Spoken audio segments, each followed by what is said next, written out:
Welcome to Waypoint Real Talk, where we discuss real estate and your home. Let's get started with your hosts, Aaron Shishilla and Austin Hines.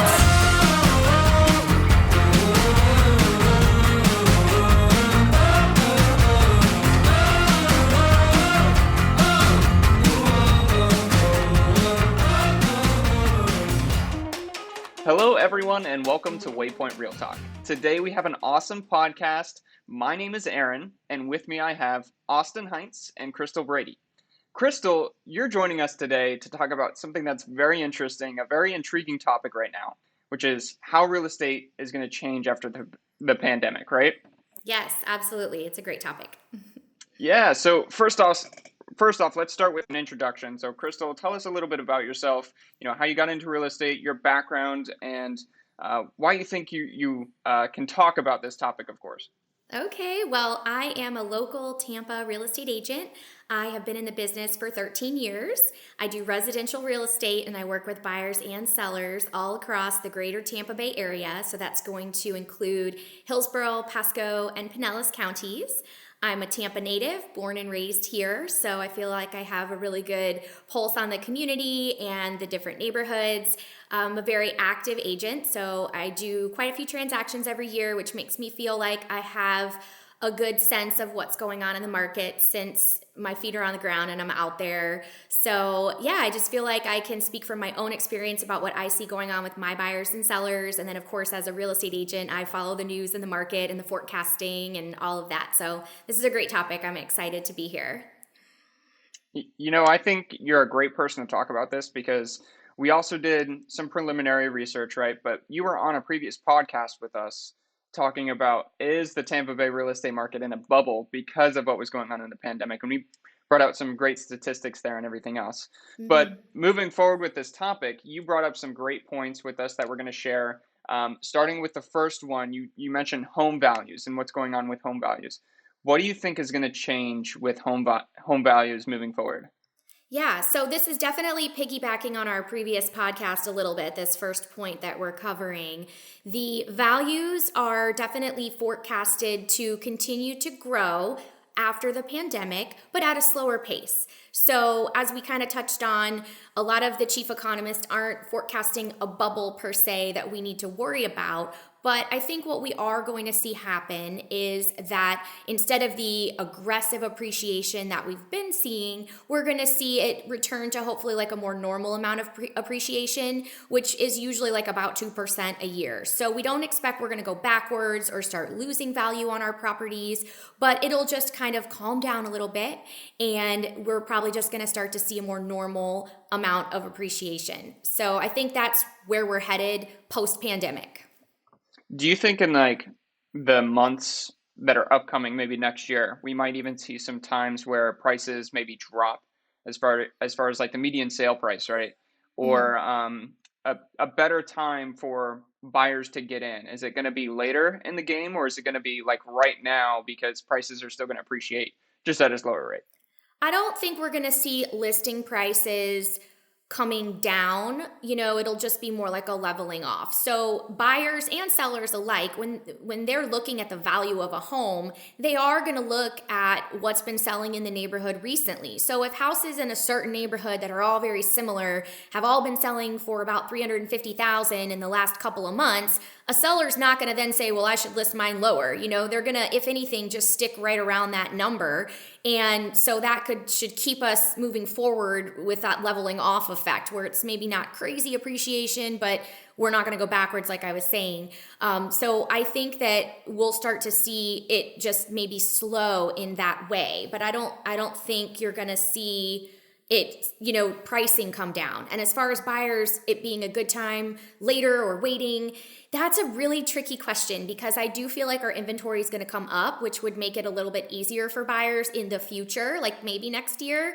However, interest rates might go up as well, and then that kind of negates their savings on that end. So, for a buyer, I always recommend if you're ready to buy that you go ahead and dive in and try to get that done because interest rates are low. And yes, you have to compete for it now, but it still probably will cost the same or a little bit more if you wait, but then interest rates might be higher. So I still think now is the best time to start if a buyer's ready. They just need to be prepared. It might take a little bit longer because of the stressed inventory that we have. Yeah, that makes a lot of sense, especially with interest rates. That's definitely coming up here soon. It looks like to be November, December, Yeah. January when we're going to start seeing interest rates come back up. So your second point on how the real estate market is going to change after the pandemic is inventory, increased inventory. Now we have a huge shortage going on. Yes. Obviously, there was a huge increase in prices for lumber, so people could not build. And we already know in the Tampa Bay market, we have a huge shortage for new construction homes. We need a lot of buildings coming up. So how do you think we're going to have increased inventory and why after this pandemic?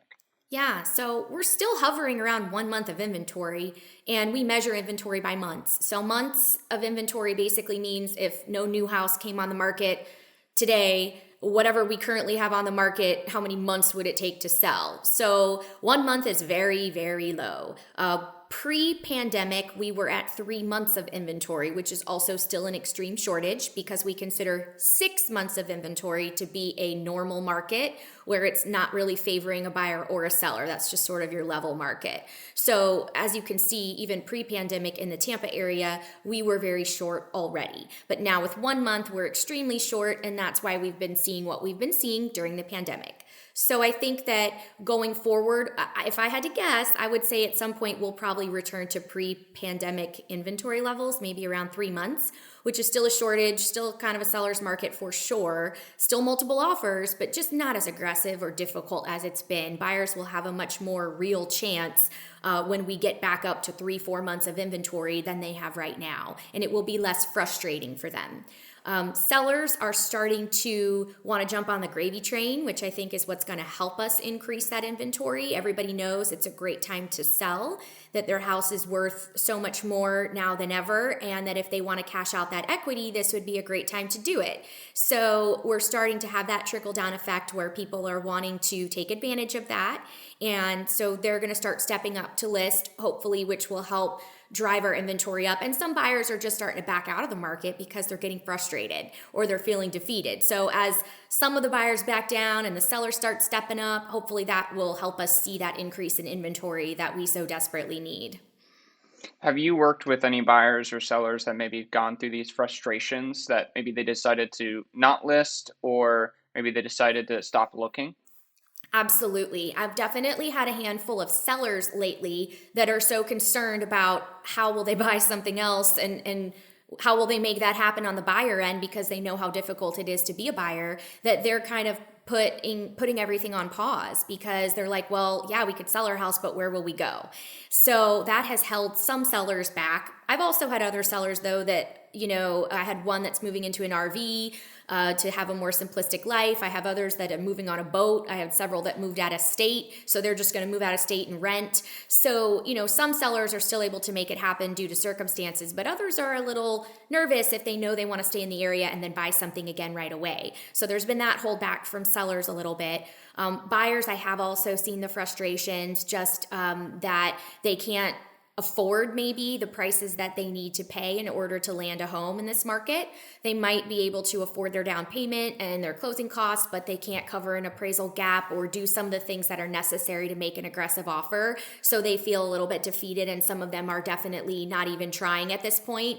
And so I've been seeing that as well. That brings up a great point, which we'll have to get into later at the end of this. Okay. But specifically with, you'll have to remind me, I want to talk about like the investors that are coming in here and buying up the homes and how Okay. that's playing into it. So remind me at the end, we'll get into that. But your third point here is buyers' geographical preferences and requirements are changing. Obviously people are saying they're working from home, and who knows how long we're going to work from home now. You have Microsoft, Google coming out, Apple coming out saying we're working from home until, say April of 2022, and that could change. That could say well, we're still going to be a mix. How does this play into how real estate's changing? Yeah, so we're now getting into the section here where we've been talking a lot about forecasting, right? And like after the pandemic, what we're thinking we're going to see. And we're still talking about that, but these things that we're talking about now are already starting to happen as the pandemic hopefully winds down. So I think that with buyers' geographical preferences, what I've personally been experiencing is that buyers are more flexible than ever before on an area they will consider to live in. In the past, my buyers were all about commute times and my job is here and, I really need to be within so many minutes, and they were very locked down to certain geographical areas. But in the midst of the pandemic, with so many being remote and working from home, buyers have really relaxed their geographical criteria. And the reason I've been seeing them do it is because some of their companies have already decided this is going to be a permanent shift as far as working remote. Some of them have told their employees, we're going to work remote.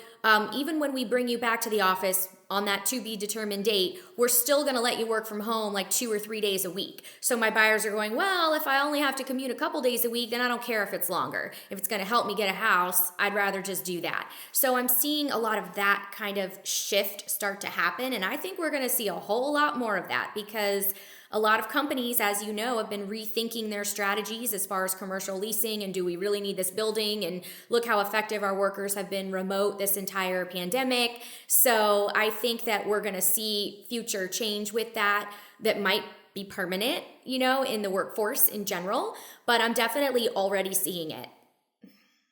I think, Austin, you got to chime in here on this because you have firsthand experience on how this has affected you. So I'll let you talk on that and kind of your perspective on this. Yeah, I mean, just from my perspective, COVID showed how much we can do not having to be tied to a physical location. So I, a week and a half ago, moved to Raleigh, North Carolina, and am still able to do what I was doing in Tampa full time, just because my job, most of my focus is done from a computer, right? And if you don't have to go to an office to get it done, it just opens up the possibilities of you could have someone living across the world that could do their job just as effectively. And I think another point to this too, and Crystal, I think you can help provide some forecasting on how this will play out, is not only are we talking about buyers who are going into areas that are maybe further outside of town, but I see this as building new communities where communities may have not grown or existed before, right? Because if you have more people now that don't have to commute to a certain area, well, now you need more services to support them. You need more restaurants, more coffee shops, more bars. So I see this as you're now giving other areas an opportunity to grow their own little communities that may have not existed when everyone had to go to a central location. For sure. I mean, hey, and look, at one point, when I was in real estate in kind of the beginning of my career, Wesley Chapel was a hike. It was out there. It was the sticks, the middle of nowhere. There was a few new housing developments coming up, and that was it. Well, look at it now. It's fully self-sufficient. It's an it place that people want to be in, and things have built up around that real estate. So, to your point, I do see expansion happening in that way, and it helps when people can be flexible geographically on where they live. If their jobs are no longer a factor and they can make decisions based on other things, then that just opens up the options that they have in a market where inventory is really tight. That's going to give a buyer a much better chance of finding a great home right now. Absolutely. So, moving on to the next topic, increased rental rates and renters. Now, Austin, I'm sure you're going to have something to say about this one as well, but Crystal, we'll hand it off to you on how this is changing after the pandemic. So, people are moving to new locations too with their remote jobs. Some people already know they're 100% remote and they're going to stay that way. So they're just picking up and, leaving the cold weather places, coming to Florida. Of course, they have to rent when they get here most of the time just because of underwriting guidelines for purchasing, and maybe they don't know the area. Lots of reasons people usually would rent that first year. So we're definitely seeing a lot of that starting to happen already. I forecast this will continue to happen. Florida's a hot spot anyway, right? We already were a major area of growth in terms of new people moving into the state prior to the pandemic. But now the floodgates feel like they've opened up even more now that we're sort of in the middle of this, and we're getting those remote workers that are like, well, let's just move to Florida. Like our job doesn't care where we live. And so they're coming in and they're renting. And we already had an influx of renters before, just because of people being seasonal and job relocations, even for the people that are having to commute, people wanting to retire in Florida, all the different reasons people move here, right? So our rents have already been ticking up, but they are starting to get out of control now. I see this in my own real estate investing, how much I've raised my rents just in the last year. And I don't think that trend is going to change. I think we're going to see rents continue to go up. Sellers also, a lot of them, if they're selling to cash out their equity, they may have to go rent for a little while they try to buy their next house, because we know how hard it is to buy. So there's just a lot of reasons why we're seeing rents go up. And that is definitely going to keep going, I think, post-pandemic. That's crazy because, like Aaron said, we have some experience with this. We rented an apartment close to downtown. I won't name names, but when we were there for a two-bedroom, it was, I think, 1945 a month, which you can say is definitely like at the higher end as it was with everything else that was available, right? Now that same unit is listed for $3,300 a month for a two-bedroom, like literally the exact same unit, Ridiculous. 3,300 in what, a year is the difference from how it Yeah. jumped. That's insane. That is Crystal, insane. That's a huge increase, but I have to say I'm not surprised.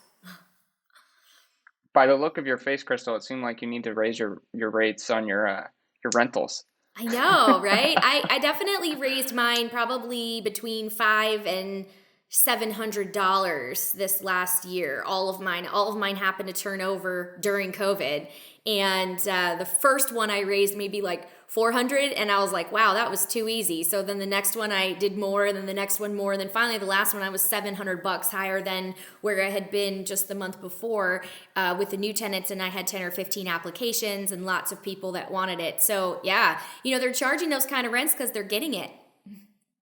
Do you think, and we don't have to stay too long on this topic, but do you think this is appreciation of assets, or do you think this is inflation? I really think it's just demand driven. It's demand driven. There's just rentals are like people trying to buy. There aren't a lot of rentals available, and there's a huge amount of people that need to rent. So the competition is incredibly fierce. So it's just demand driven at this point. So do you see it trimming down a little bit, or coming back down, or flattening out, I guess is what you're saying with home sale prices, right? Yeah, rents are always increasing. I mean, I think anyone who's rented for any length of time kind of knows that, if you're in an apartment every year, they want to raise it at least a little bit when you go to renew, typically. That's sort of just the trend with rental properties in general. But it's more fierce now, and I think it's going to continue to, climb and probably continue to go more out of control is what I think is going to happen, just because of the high demand and shortage of rentals. I don't see that relaxing as much as I see maybe the appreciation of home pricing relaxing a little bit. Right. Okay. So getting into one of our final topics here, final points, is digital tools are making home shopping easier and faster is what we have. Now, Yeah. speaking on this, it's quite interesting because we're talking on a podcast platform that's virtual, right? We're not actually in the studio. So how is this, or how are digital products and services affecting real estate and going to in the future? Yeah, this has really picked up during the pandemic, and it's a trend that buyers want to see that should stick around after the pandemic. The increase in some of these digital tools and things that we have available to pre-screen homes. So obviously many people had never used Zoom before COVID, right? And now, it's kind of the thing. So in a similar fashion, there were a lot of these tools available prior to COVID, but a lot of people weren't utilizing them. It became necessary during the pandemic, when a lot of buyers were leery about going out and going into people's homes to tour and just putting themselves, at risk, is how they were looking at it. So, Matterport is a great example. Matterport is a virtual tour platform that is similar to Google Street View. So if you've ever dropped the little guy on Google and then push the button and it advances you down the street, and you can kind of pan left and right and take a look at what's going on, Matterport is that exact technology, it seems to me, but it puts you right inside the house, takes you through the front door, and it lets you actually control your walkthrough the same way that like Google Street View does. So that was a tool that was available prior to COVID, but hardly anybody used it. And most agents didn't do video tours or anything besides just taking some pictures of the home.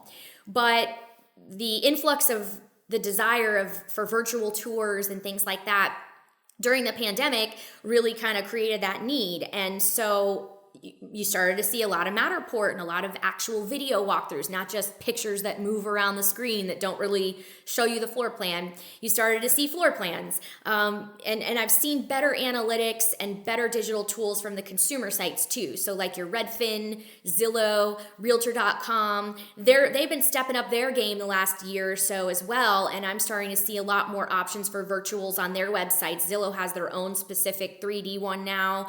And also you'll see like Redfin will identify a home as a hot home, and it'll tell you it's a hot home and it's likely to sell soon. And that's because they're tracking the analytics and they know a bunch of people have saved it and are requesting tours and things like that. So these tools help buyers not only identify their timeline, like, wow, I better get out there quick and I better make a really good offer, but also the digital ones, the virtual tours and things are letting them really get a good look at the home.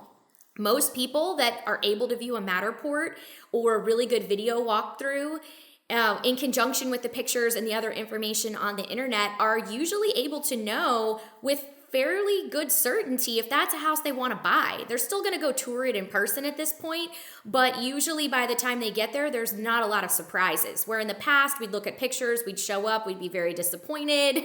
House that they really thought they were going to for sure make an offer on, they're now just, it's so different than they thought, but it's so much better now. So those are tools that buyers are going to want to continue to utilize and see and have access to after the pandemic is over, because we've gotten used to it and they're great. So definitely a good positive change.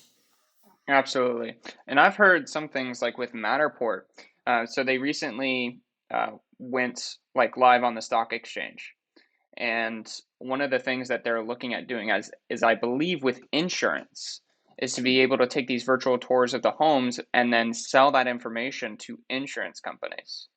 So I wonder how these tools are going to grow and expand into the future, like the next decade, especially with like insurance. And as we talk too with other types of reports or analytics that people are trying to get these data from real estate agents, from home inspectors, and then somehow resell it and repackage it, right?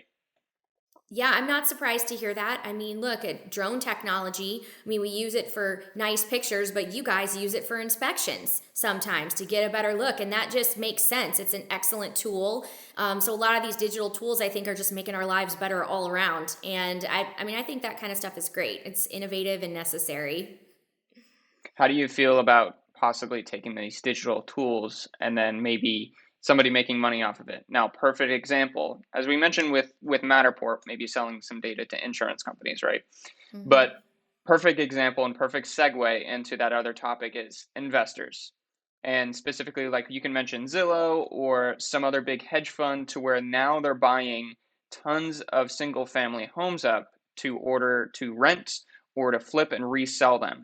What are your thoughts on that as a real estate agent? And do you think this is going to have like a huge impact for buyers or just regular middle class people trying to purchase a property?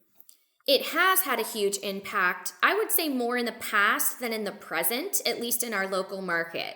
So a lot of the huge investor groups that are coming in and purchasing cash, making cash offers, and might I say excellent cash offers, were beating out a lot of primary residence buyers. And that was happening for a long time. I have to say I haven't seen it happening as much lately. So I think some of that activity has backed down a little, although they're certainly still out there. I sold one of my listings just a few weeks ago to an investor group that purchased for cash, and they bid way over asking and blew everybody out of the water. So we took their offer. So it's definitely still happening, but you know, their criteria of the types of homes they want to purchase is pretty narrow and pretty tight.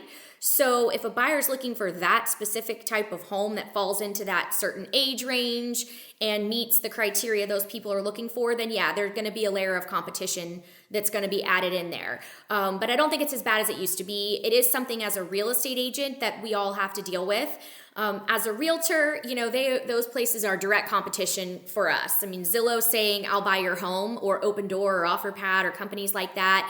Even Redfin, they're putting out certain offers like, well, even when you sell, doing it for discounted commissions and things like that. They're definitely trying to replace us in a lot of ways or cut us out of transactions. So as a realtor, I am fighting against that myself quite a bit, but it doesn't really intimidate me, because when you start to read the fine print with a lot of their programs, they do sometimes charge more than I charge, and they lowball the offer because they're flippers and they're going to flip the house to make money later. So 9 times out of 10, I can compete effectively and do a better job and make my client more money on the sell side. And so I don't really get too intimidated by them, but it is definitely something as a realtor that for real estate agents, they need to be knowledgeable about. They need to know their programs. They need to know how to match or beat them so that we can still give that value add to our clients.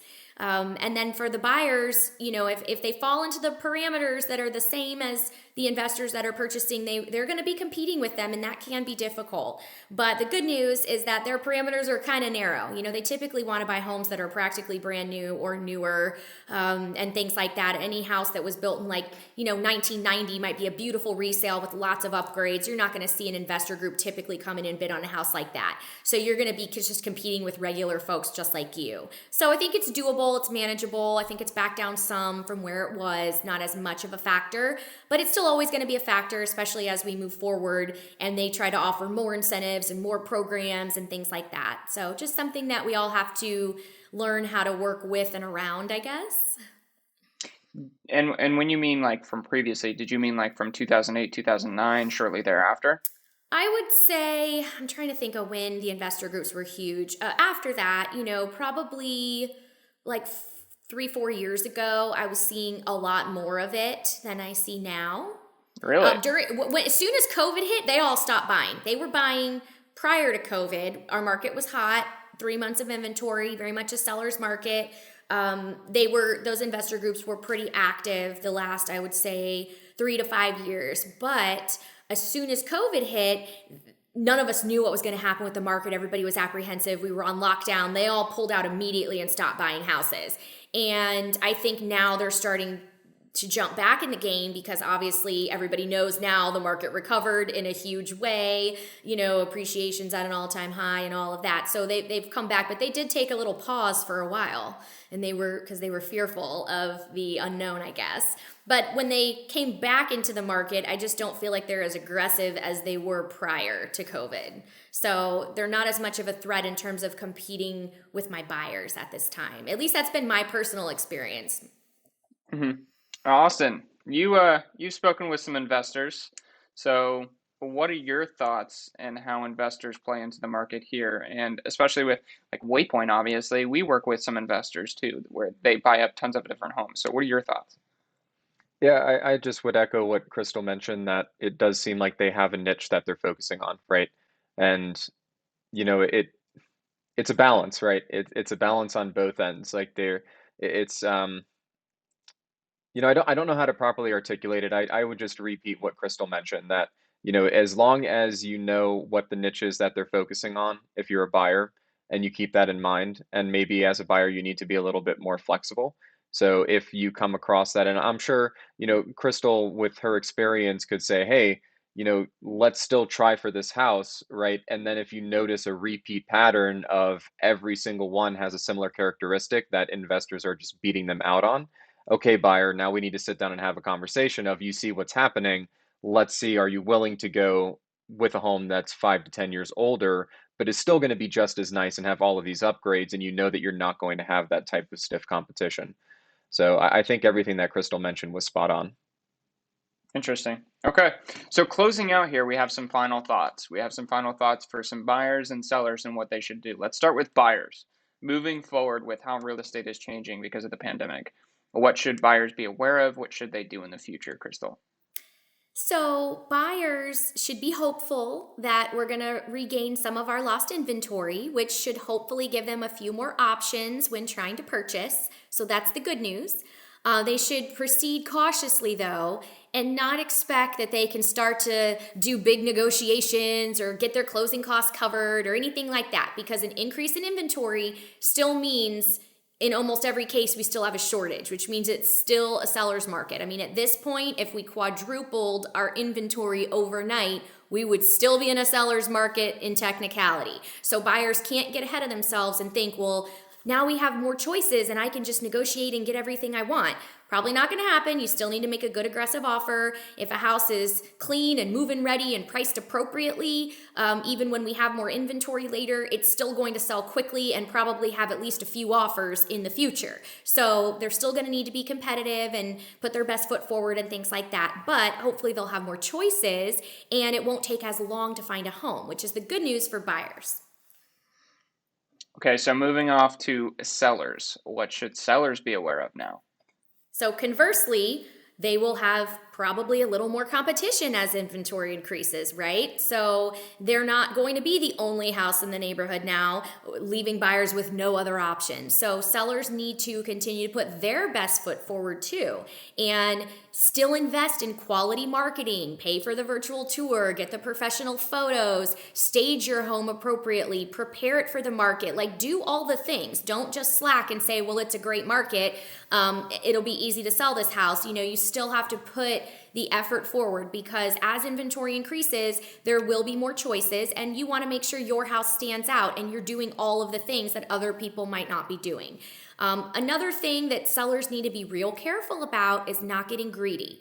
This is already happening now. You tell somebody what the house is worth, and sellers a lot of times think their house is worth more than it is, but now more so than ever because they know it's a great time for them. So their tendencies to really want to push the price, ask way more than it's worth, and with buyers that already can feel defeated, they'll back away from that. I mean, believe it or not, you can overprice a house in this market, even though it's a great market for sellers. So sellers need to continue to be smart, price appropriately, and you can't underprice a house. You will get multiple offers that will drive the price up. So, just try to price it where it should be and don't get too greedy so that you do hopefully still generate multiple offers and can sell your house for a great price. I don't know if I had any other notes. Did I have anything else on there? Just keeping in mind, like with appreciation, that it'll still happen for you as a seller, but not as rapidly as in the past. So that kind of goes along with don't get greedy, Yeah, I definitely have seen it a couple times. I think maybe a couple posts, or maybe it was you that mentioned it. There's some people that, have listed their home for too high and had to come down a little bit recently just because prices have kind of simmered back. Well, that being said, Crystal, thank you so much again, as always, for joining us. Austin, always a pleasure to have you with us as well. So that being said, thank you so much. Crystal, where can people find you? Thank you so much for having me. You guys can find me on my website, which is tampabaybrady.com. And I'm also on Facebook and Instagram. You can go to my website and link up to the socials from there. Awesome. Well, thank you everyone for listening, and until next time.